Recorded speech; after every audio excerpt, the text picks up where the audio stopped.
Hello, my name is Stephen Watson, and this is my audience. Logan Howard. Joyce Jackson. Rachel Watson. She'll be recording.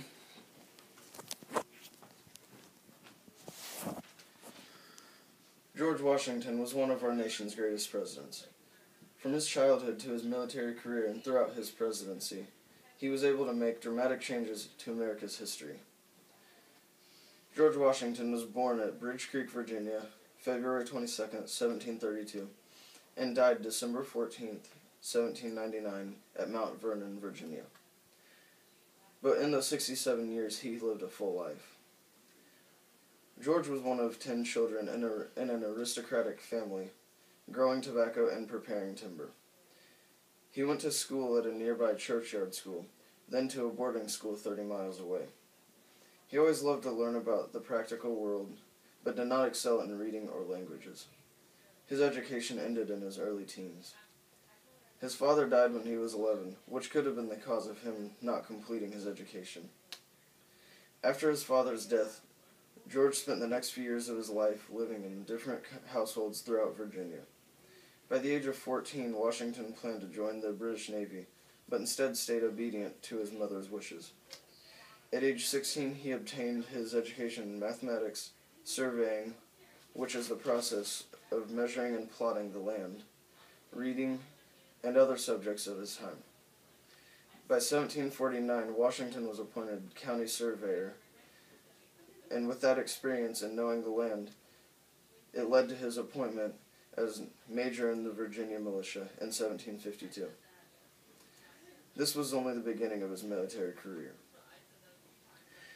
George Washington had a part in 2 major wars in U.S. history, and those were the French and Indian War, or the 7 Years' War, and the Revolutionary War. Over a few years, Washington advanced in the military ranks during the French and Indian War. In America, the conflict between France and Great Britain was over a portion of the Ohio River Valley. Before the war started, Robert Dinwiddie, or the Virginia governor of that time, appointed George to warn the French moving into the Ohio River Valley against invading English territory. At this, Dinwiddie made Washington a lieutenant colonel, then gave him the orders to dislodge the French at Pennsylvania's Fort Duquesne, but a French force beat Virginia troops. That is what started the war. Later in the war, Washington was promoted to colonel, and that made him commander-in-chief of all of the Virginia troops. In 1758, the French were removed, and he married Martha Custis. Throughout the Revolutionary War time, Washington developed many traits, including military leadership, administrative skills, and political sharpness. His wartime gave him a sense of importance as a unified position among the former colonies. At the end of the Revolution, he returned home to Mount Vernon. The position of president seemed to shape on the belief that Washington would be the first to occupy the office.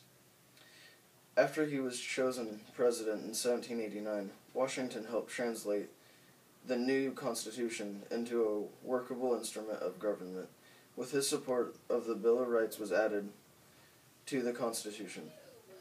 Washington then met with his cabinet and two of the most important people of his cabinet, Thomas Jefferson and Alexander Hamilton, who represented 2 opposing sides of an important debate.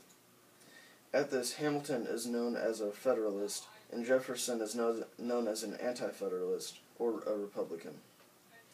Washington also presided over the expansion from 11 states to 16. Washington's role as presidential leader was of great importance in winning support for the new government's domestic and foreign policies. Washington served a full 2 terms as president. During those 8 years, he demonstrated that executive powers was completely consistent with the spirit of Republican government. Republican here refers to the principles of a republic, which the citizens have supreme power through elected representatives, and there is no monarchy. From his childhood to his military career and throughout his presidency, he was able to make dramatic changes to America's history. He set up a foundation for a country that would prosper and become one of the greatest countries in the world. Even today, current political parties are indebted to George Washington for the systems he began. And the cited sources that I used were notablebiographies.com and virginia.edu. Thank you.